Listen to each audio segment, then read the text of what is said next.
Star தமிழின் face to face நிகழ்ச்சி தொடர்கிறது. இன்றைய ஃபேஸ் டு ஃபேஸ் நிகழ்ச்சியில் தேசிய மக்கள் சக்தியின் கொழும்பு மாநகர சபை உறுப்பினராகிய ஸ்ரீகாந்த் மகேந்திரன் அவர்களோடு பேசி கொண்டிருக்கிறோம்.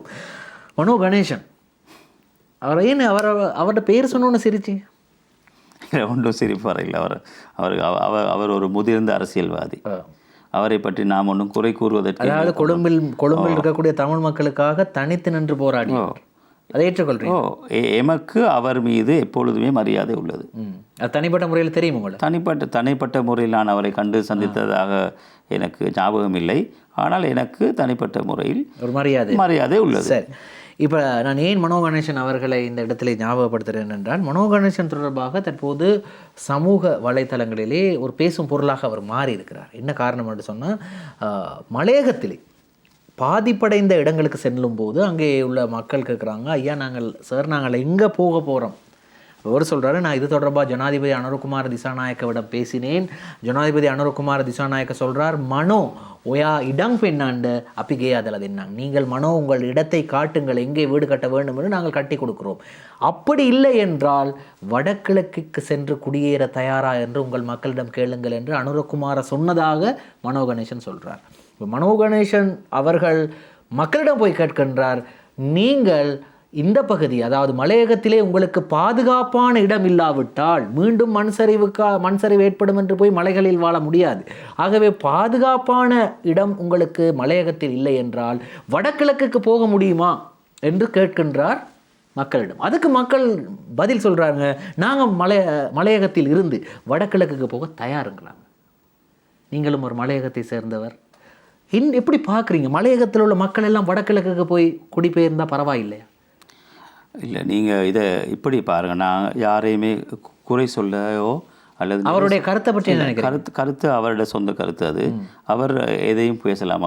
அவர் ஒரு முதிர்வு பெற்ற ஒரு அரசியல் தலைவர். ஒரு அர்ஜுனாவுடன் அவரை எனக்கு ஒப்பிட முடியாது, யாருடன் ஒப்பிட முடியாது. ஏனென்றால் அவர் தனித்துவமானவர், மக்களுக்காக சேவையாற்றியவரும் கூட. நாம் அதை எப்பொழுதுமே, எனக்கு நீங்கள் அந்த எதை வேண்டுமானாலும் பேசலாம் என்று கூடும்போது எனக்கு அர்ஜுனா ஞாபகம் வந்தது.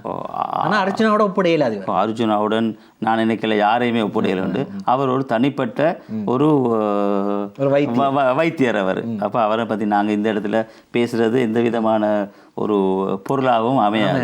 அது ஒரு தேவையில்லாத விஷயம். ஆனால் திரு மனோ கணேசன் அவர்கள் இந்த மலைய மக்களுக்கு அவரால் முடிந்த அளவு சேவை ஆற்றியிருக்கிறார். நாம் கட்டாயமாக அதை எந்த அரசியல்வாதியுமோ, அது எந்த அரசியல் கட்சியாக இருந்தாலும் மக்களுக்கு சேவையாற்றியவர்களை நாம் மதிப்பளிக்கத்தான் வேணும்.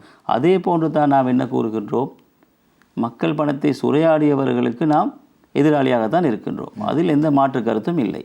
அந்த ரீதியில் மனோ கணேசன் தலைவர் அவர்கள் கூறியது போன்று சில நேரம் ஜனாதிபதி கேட்டிருக்கலாம். அதில் ஒரு பிரச்சனையும் இல்லை. ஏனென்றா அவரும் ஒரு பாராளுமன்ற உறுப்பினர், அதில் பிரச்சனை இல்லை.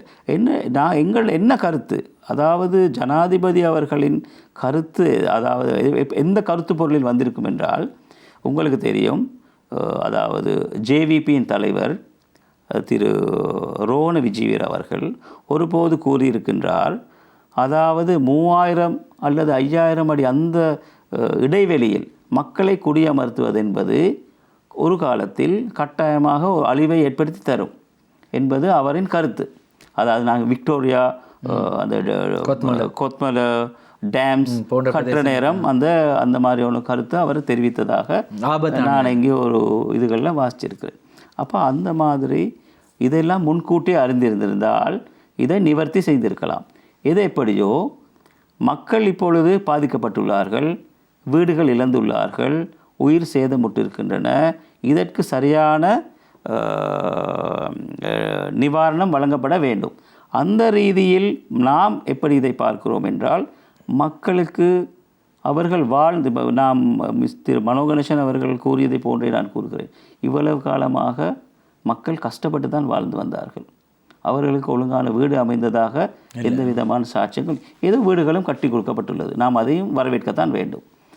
ஆனால் சில இன்னமும் ஏதோ லயன் முறையிலான வாழ்க்கைகள் மக்கள் இன்னும் வாழ்ந்து கொண்டு தான், அவர்கள் தான் நிறைய அளவில் பாதிக்கப்பட்டிருக்கிறார். இவர்களை கட்டாயமாக, அதாவது அவர்களுக்கு சந்தோஷமாக வாழக்கூடிய, அவர்களுக்கு எப்படி ஒரு வீடு சொந்த வீடு கிடைக்கப்பெறும் என்பது அது கட்டாயமாக அவர்களுக்கு வழங்கப்படும். கட்டாயமாக அவர்கள் மலையகத்திலே தான் வாழ வேண்டும் என்று எதிர்பார்க்க முடியாது. தொட்டலங்கவில் தான் நான் வாழ்ந்தேன், இனி அங்கே தான் வாழ்வேன் என்றால் அந்த இடத்தில் நாங்கள் இனி அனுமதிக்கப் போவதும் இல்லை. அவர்கள் ஒழுங்கான ஒரு இடத்தில், அது மலையகமோ அல்லது வடக்கு கிழக்கோ அல்லது தென் தொகுதியோ தென் மாவட்டங்களோ அல்லது அப்படி அல்லாமல் அவர்களுக்கு அருகில் அவர்களுக்கு எப்படி தொழில் புரிந்து அவர்கள் வாழ்வாதாரத்தை ஏற்படுத்தி கொள்ளும் என்பது. காணி எங்கே போயிடுப்பாங்க? காணி இருக்குது. காணி எப்படி இருக்குது என்றால் இப்படி தான். நீங்கள் நல்லா யோசிச்சு பாருங்கள். இப்போ நீங்கள் மொத்தமாகவே கூறினது 5400 வீடு தான், ரைட்? இப்போ 5400 வீடுக்கும் கிட்டத்தட்ட அரசாங்க ரீதியாக 6 பர்ச்சேஸ் என்ற காணி, அதாவது சொல்கிறேன் வீடு கட்டுறோம், இது அதாவது ஃப்ளாட்ஸ் குடியிருப்பு என்ற ரீதியில் இல்லாமல் சொந்த காணியில் அவங்களுக்கு வழங்கினாலும் 6 பர்ச்சேஸ் தான் வரப்போகுது ஒரு வீடு ஒன்று கட்டுறது மேக்ஸிமம் இது. அப்போ நீங்கள் யோசிங்க, அப்போ 5400 வீடு தான் வருது. அப்போ எத்தனை ஏக்கர் வருதுன்னு நீங்களே பெருக்கி பார்த்துக்கொள்ளலாம். ஆனால் எல்லாத்தையும் 5400 வீடையும் ஒரே இடத்துல கட்டுவதாக சாத்தியமில்லை. காரணம், மலையகத்தில் கேகாலை, கண்டி, நுவரெலியா, பதுளை மாவட்டம் 5400 வீடுகள் என்பது நாடு பூராவும். அதனால தான் அப்பொழுது அவர்கள் அருகில் தான் நாங்கள் இந்த காணியை பெற வேண்டும். நீங்கள் பார்த்தீர்கள்னா அரசாங்கத்துக்கு சொந்தமான காணிகள் இன்னும் இருந்து கொண்டு தான் இருக்கின்றன. அதாவது ஒழுங்கான வழிமுறையிலோ அல்லாமல் நிறைய பேர் இந்த காணிகளை வைத்தும் இருக்கிறார்கள். அதை நாம் என்ன செய்யப்போம், மக்களுக்காக ஒழுங்கான வீடு திட்டங்களை வழங்கி மக்களுக்கு அது இலங்கையின் எப்பகுதியில் வாழ்ந்தாலும் அவர்களுக்கு பரவாயில்லை, ஒழுங்கான வாழ்வாதாரத்தை பெற்று ஒழுங்கான வருமானத்தை பெற்று வாழக்கூடியது என்பதால் அவ்வளவுதான் எங்கள் மக்களுக்கு தேவையானது. ஆகவே நீங்கள் சொல்கிறீங்க மக்களுக்கு அவர்கள் ஊரிலே இருக்கக்கூடிய ஒரு நிலை வந்தால் நல்ல கட்டாயமாக ஆனால் இடமும் இருக்க வேண்டும். இனியும் மக்கள் அதே இடத்தில் வாழ வேண்டும் என்று விரும்பினால் அது ஒரு கேள்விக்குறியான விஷயம்தான். மக்களும் புரிந்து கொள்ள வேண்டும், இந்த இடத்தில் தான் வாழ்ந்து எனது உடைமை இழந்தேன், எமது உயிர்கள் எங்கள் சொந்த பந்தங்களும் இழக்கப்பட்டிருக்கின்றது, இனி இந்த இடத்தில் வாழ வேண்டுமா இல்லையா என்பதையும் மக்களும் புரிந்து கொள்ள வேண்டும். கட்டாயமாக. இறுதியாக இந்த நிகழ்ச்சியை நிறைவு செய்யும் நேரம் வந்துவிட்டது. இந்த கேமராவை பார்த்து இந்த நிகழ்ச்சியை பார்த்து கொண்டிருக்கக்கூடிய மக்களுக்கு நீங்கள் என்ன சொல்ல போகிறீர்கள்? தமிழ் மக்களுக்கு. தேசிய மக்கள் சக்தி எமது அரசாங்கம்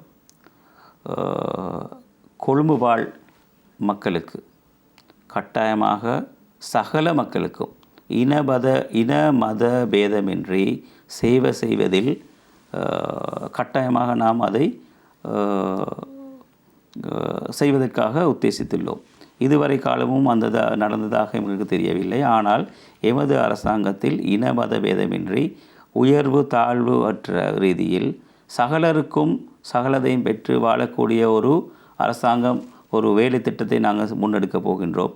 கொழும்பிலும் முடிந்த அளவு சுகாதார அழகான வாழ்க்கை வாழ்வதற்கு நாம் கட்டாயமாக இவர்களுக்கு நீங்கள் செலுத்தும் வரி பணத்திலிருந்தே நீங்கள் எங்களுக்கு அரசாங்கத்துக்கோ அல்லது கொழும்பு மாநகர சபைக்கோ செலுத்தும் வரி பணத்திலிருந்து உங்களுக்காகவே வாழக்கூடிய வேலை திட்டங்களை சமூக சேவைகளையும் நாங்கள் செய்வதற்காக உத்தேசித்துள்ளோம். ஸ்டார் தமிழின் ஃபேஸ் டு ஃபேஸ் நிகழ்ச்சியில் இன்று கலந்து கொண்ட தேசிய மக்கள் சக்தியின் கொழும்பு மாநகர சபை உறுப்பினர் ஸ்ரீகாந்த் மகேந்திரன் அவர்களுக்கு எங்களுடைய நன்றிகளை தெரிவித்துக் கொள்கின்றோம். மிக்க நன்றி. இந்த நிகழ்ச்சிக்கு வருகை தந்து உங்களுடைய கருத்துக்களை பதிவு செய்தமைக்கு ரொம்ப நன்றி. ஸ்டார் தமிழின் ஃபேஸ் டு ஃபேஸ் நிகழ்ச்சியை நிறைவு பெறுகிறது. மற்றும் ஒரு ஃபேஸ் டு ஃபேஸ் நிகழ்ச்சியில் உங்கள் அனைவரையும் சந்திக்கும் வரை விடைபெறுகின்றோம். நன்றி, வணக்கம்.